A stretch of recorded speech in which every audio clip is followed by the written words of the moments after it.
უსწრაფდა ყველა ჩართულ ორგანიზაციას, რადგან ეს სკოლებისთვის მართლაც ძალზედ მნიშვნელოვანი იყო. ამ პროექტის ფარგლებში შეიქმნა ჩვენ სკოლაშიც ახალგაზრდული კლუბი კატასტროფების რისკების შემცირებასთან დაკავშირებით და ეხლა ამ კლუბის წევრები წარმოადგენენ თავიანთ პროექტს. პროექტში მნიშვნელოვანი იყო, რომ მოიცვა პროექტმა მთელი სამცხე-ჯავახეთის რეგიონი ინფორმაციული თვალსაზრისით და რაც მთავარია, ჩვენ დიდი ხნის მეგობრობა გვაკავშირებს ახალციხეში სკოლა-პანსიონის მოსწავლეებთან, სადაც სწავლობენ სპეციალური საგანმანათლებლო საჭიროების მქონე მოსწავლეები. და ამ კლუბისთვის ძალზედ მნიშვნელოვანი აღმოჩნდა სწორედ ასეთი ადამიანების ჩართვა პროექტში, ამ აქტივობებში, რომ ამაღლებული იყო არა მარტო ისე რიგითი მოსახლეობის, სკოლის მოსწავლეების ცოდნის დონე, არამედ სპეციალური საგანმანათლებლო საჭიროების მქონე ბავშვებსაც მოგვერგო ეს პროგრამა. და როგორც აღნიშნე, არაერთხელ ყოფილან ეს მოსწავლეები ჩვენ პროექტებში ჩართული. დიდი მადლობა კიდევ ერთხელ ყველა ორგანიზატორს და სიტყვას გადავცემ ჩვენი კლუბის მონაწილეებს. მოგესალმებით. დავიწყოთ იქიდან, რომ ჩვენ ქალაქ ახალციხის ნომერ 1 საჯარო სკოლის სამოქალაქო კლუბის წევრები, ის ადამიანები, რომელთა ინიციატივითაც ჩატარდა ვიქტორინა ესე იგი რისკების შემცირება დიპკოს ფარგლებში. იქ ჩადეკი გოგო ცოტა წინ ინფორმაციული თვალსაზრისით მოიცვა 50,000-ზე მეტი ადამიანი. ესენი იყვნენ მოსწავლეები, პედაგოგები, მშობლები, სხვადასხვა სამსახურების წარმომადგენლები, ანუ მთლიანად სამცხე-ჯავახეთის მოსახლეობა. კონკურსის გამოცხადების შემდეგ პირველ რიგში შეიქმნა ჯგუფი, რომელსაც დაგვევალა ამ პროექტის ორგანიზება. ამ ჯგუფის წევრები ვართ ჩვენ, ქალაქ ახალციხის ნომერ 1 საჯარო სკოლის დიალოგ კლუბის წევრები. ჩვენ გვაქვს გავლილი სხვადასხვა ტრენინგები ამ საკითხთან დაკავშირებით და გვაქვს გარკვეული ცოდნა და გამოცდილება. მინდა ხაზი გაუსვა იმას, რომ პროექტის წარმატებით დასრულებაში უდიდესი დახმარება გაგვიწიეს ჩვენი სკოლის სამოქალაქო კლუბის მასწავლებლებმა, ქალბატონმა შორენ ახმალაძემ და ქალბატონმა ნინო ნადირაძემ და დიდი დახმარება გაგვიწია ჩვენი სკოლის დირექტორმა, ქალბატონმა მაკა ჯანაშვილმა. ესე იგი, პირველ ეტაპზე მოხდა კლუბის თითოეული წევრი შევიკრიბეთ და დავსახეთ გეგმა, თუ რომლის მიხედვითაც უნდა გვემოქმედა და გაგვეკეთებინა ეს პროექტი. რა თქმა უნდა, უპირველესი მიზანი იყო, რომ მივსულიყავთ თითოეულ სკოლაში და გაგვეფრთხილებინა ისინი. ესე იგი, ამ პროექტმა მოიცა ნომერ 1, მეორე, მე-3, მე-5, მე-6 საჯარო და მე-7 სკოლა-პანსიონი, რომელთანაც მივედით, მოახდინეთ შეხვედრა მასწავლებლებთან და მოსწავლეებთან, გავაცანით ინფორმაცია კატასტროფის რისკების შემცირებასთან დაკავშირებით და თხოვეთ ჩამოეყალიბებინათ ჯგუფები და ასე ჩამოყალიბდა 6 სკოლის 6 გუნდი. მეორე ეტაპზე ინფორმაცია გავრცელდა ახალციხის ყველა სკოლაში, მათ შორის მე-7 სკოლაში, სადაც სწავლობენ სპეციალური საგანმანათლებლო საჭიროების მქონე მოსწავლეები. ამ მოსწავლეების ჩართულობა მნიშვნელოვანი იყო პროექტში, რადგან მათ ჩვენთან თანამშრომლობის დიდი მრავალჯერ დიდი თანამშრომლობის გამოცდილება აქვს ჩვენთან და ეხლა სიამოვნებით დაგვდახდნენ ისინი ჩვენთან თანამშრომლობას, რისთვისაც დიდი მადლობას ვუხდი მოსწავლეებს და მათ პედაგოგებს. პარალელურად ჩვენ ვამზადებთ ასევე კითხვებს, ვგროვდებოდით და ვაგროვებდით იმ ინფორმაციებს და მასალებს, რაც საჭირო იყო ვიქტორინისათვის. ვიქტორინის მიზანი არ ყოფილა მხოლოდ სკოლებს შორის შეჯიბრი, არამედ ჩვენი მიზანი იყო მაქსიმალურად ბევრი ადამიანის ინფორმირება კატასტროფის რისკის შემცირებასთან დაკავშირებით. სწორედ ამიტომ ჩვენ ღონისძიებაზე მოვიწვიეთ მშობლები, მასწავლებლები, მოსწავლეები და ადგილობრივი თვითმმართველობის წარმომადგენლები. ასევე მოვიწვიეთ სამედიცინო, საგანგებო და პოლიციის სამსახურის თანამშრომლები და ამასთანავე ეკოლოგები. ინფორმაციის რეგიონის მასშტაბით გავრცელებაში კი დიდი დახმარება გაგვიწია რეგიონალურმა ტელევიზიამ, სადაც ვიქტორინის საღამოსვე გავიდა რეპორტაჟი ჩვენ შესახებ და ასევე გაზეთი საფრეთის კარიბჭე, სადაც დაიბეჭდა სტატია, რისთვისაც დიდ მადლობას მოვახსენებთ მათ. სწორედ მოიცვა მთელი რეგიონი და იგი არის ორიჯერადი ხანთიაში. ვიქტორინაში მონაწილე სკოლები თავადაც გეგმავით აქვს ღონისძიებების ჩატარებას და სკოლების ჩამოყალიბებას. ჩვენ ასევე გეგმაში გვაქვს სხვა სკოლებთან თანამშრომლობა. კონკურსის წინა დღეს სამუშაო ჯგუფმა მოვაწესრიგეთ და მომდევნო ჯგუფის მოამზადეთ სკოლის დარბაზი. მოუწიეთ ჯიური და კიდევ ერთხელ გავახსენეთ კონკურსის მონაწილეები. მოიმზადეთ ჩვენც. კონკურსი გაიმართა 27 სექტემბერში. როგორც უკვე აღნიშნეთ, თითოეულ ჯგუფს აფასებდა კომპეტენტური ჟიური.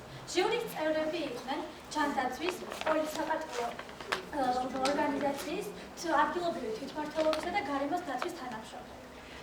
კონკურსი გაიმართა 3 ეტაპად. პირველი ეს იყო ჩვენ მიერ წინასწარშედგენილი ტესტური შეკითხვები, მეორე იყო არჩევითი შეკითხვები, მესამე და გადამწყვეტი იყო სიტუაციური თამაში, იგივე ჩვენთვის პრეზენტაციების ტური. სულ მონაწილეობას 6 გუნდი იღებდა, სადაც თანაბრად იყვნენ გადანაწილებულნი მე-7 საჯარო სკოლის მოსწავლეები. თითოეულ გუნდს ყავდათ ერთი ფასილიტატორი, რომელიც ყველანაირ საკითხში ეხმარებოდა ჯგუფებს.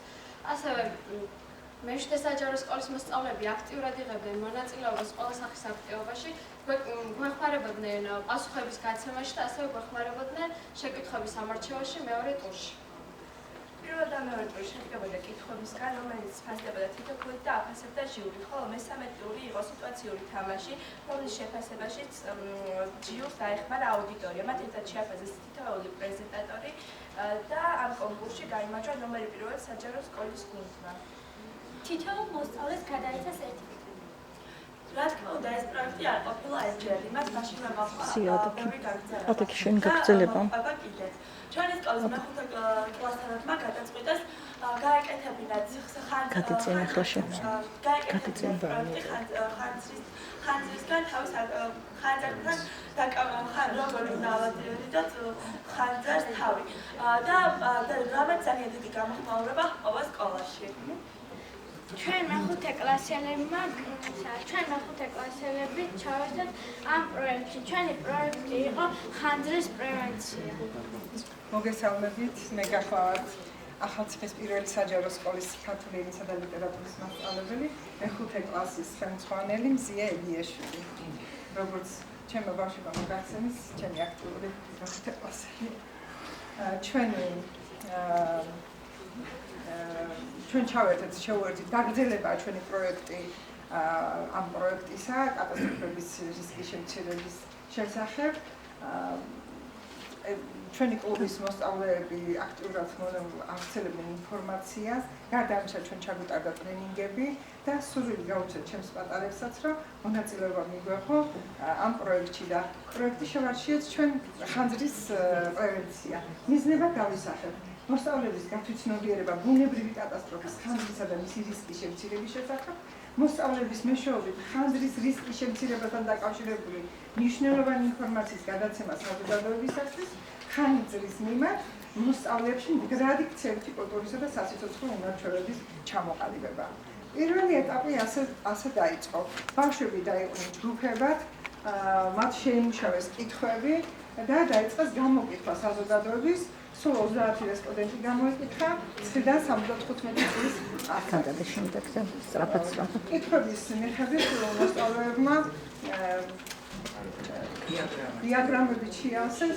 სამწუხაროდ მოხდა ესეთი შედეგი იყო, მარგატათი. შედეგი იყო ესეთი, რომ ძალიან ბევრი არ იყო ინფორმირებული. ერთი წუთით ძალიან ჩქარა. არა, всё, ერთ წუთს. დიაგრამები. ხო. დიაგრამები და აი. სამწუხაროდ ისეთი რამ მოხდა, რომ დაიწყო, რომ ძალიან საზოგადოების დიდი ნაწილი ინფორმირებული არ იყო, როგორ აეცილებდნენ ეს რისკი თავიდან.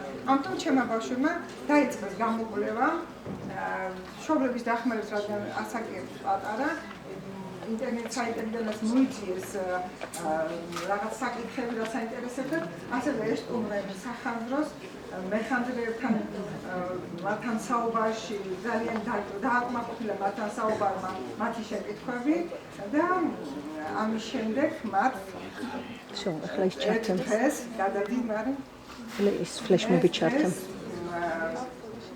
მათ სიმულაციური თამაში მოაწეს სკოლაში. გამოდი. ვიდეო. არ თავს ეგ და იქიდან ფაილ. ესე იგი არამე არაფერია.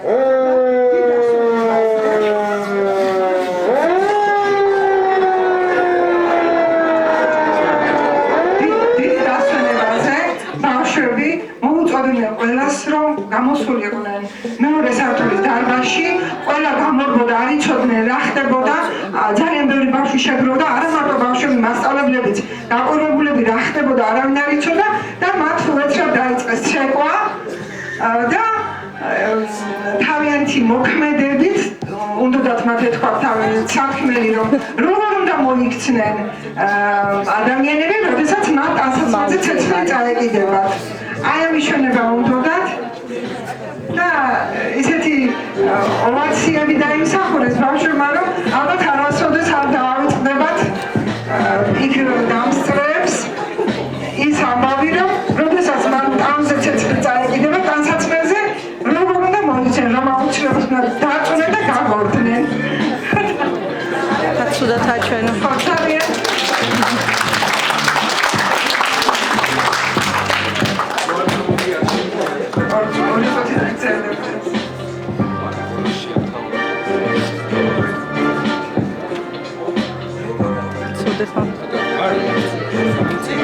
ფერდი სკოლა თითქმის შეგროვებული იყო და ამათ უყურებდნენ. და ამ დროს ბავშვი აცხადებს, მამაღლა თუცეცხლის წაკი შეიჩერდი და აწექი გააკორდი და კარგად არჩევს ზორავობენ ძირს.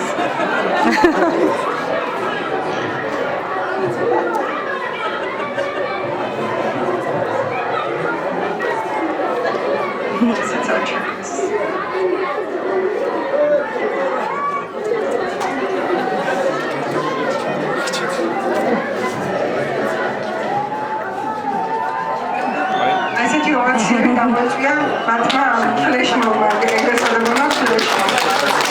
გასადი მაშინია. ბავშვებმა თავიანთი გამოცდილება დადეს ბლოგზე. ეს არის ჩვენი ბლოგი, სადაც მეც წერილებს და ბავშვებიც წერენ. და მათთვის საინტერესო კითხვები თავიანთი პასუხებით ყველაფერი განთავსებულია ამ ბლოგზე. შეგიძლიათ ნახოთ. რა უნარჩვევები შეიძინეს ბავშვებმა და შეძლეს ფაქტების ანალიზი, პრობლემების შეფასება, პრობლემების გადაჭრების გზების დასახვა, გამომუშავდათ ისტის გამოყენების უნარჩვევები ინფორმაციის მიღების დროს. მადლობა ყურადღებისათვის.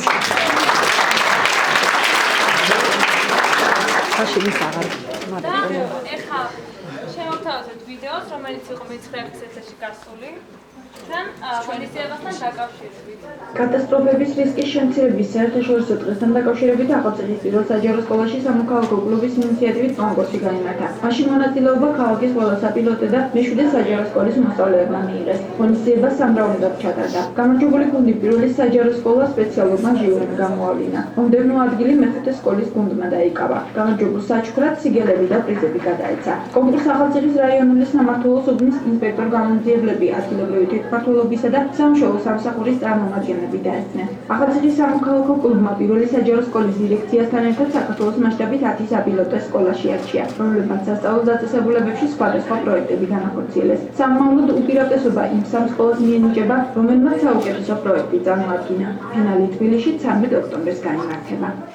გათვლილი იყო, რომ ღონისძიებას მოეწვა ძალიან ბევრი ბენეფიციარი და ამიტომ ღონისძიება ჩატარდა ინტელექტუალური შოუს სახით და ღონისძიებაში ჩართული არიან პირველი, მეორე, მე-5, მე-6 და მე-7 საჯარო სკოლის მოსწავლეები. გაეროს ბავშვთა განვითარების ფონდის UNICEF-ის და განათლების სამინისტროს ერთობლივი პროექტია, რომ აი კიდევ უფრო გაიზარდოს ცნობიერების დონე სკოლებში, მოსწავლეებში, მასწავლებლებში, აი ამ რისკებთან და კატასტროფებთან დაკავშირებით. და ეხლა ის რაც ჩვენ განვახორციელებთ, ანუ მოვიწვიეთ ჯერჯერობით ქალაქის ყველა სკოლიდან მოსწავლეები და განსაკუთრებით მე აი დღეს ამაყივარ და მიხარია, რომ მე-7 სკოლა პანსიონის მოსწავლეები ჩაერთნენ. ყავდა ძალიან კარგი ჯგუფი, მობილიზირებული და ძალიან კმაყოფილი ვარ ჩემი ჯგუფის ასე ვთქვათ თამაშით. აქამდე არ მიმიღია მონაწილეობა ასეთ პროგრამაში, პირველია ჩემთვის. და ასევე ძალიან კმაყოფილი ვარ, რომ იყვნენ მე-7 სკოლის წარმომადგენელი ბავშვები და გავიცანი ისინი და დავუმეგობრდით.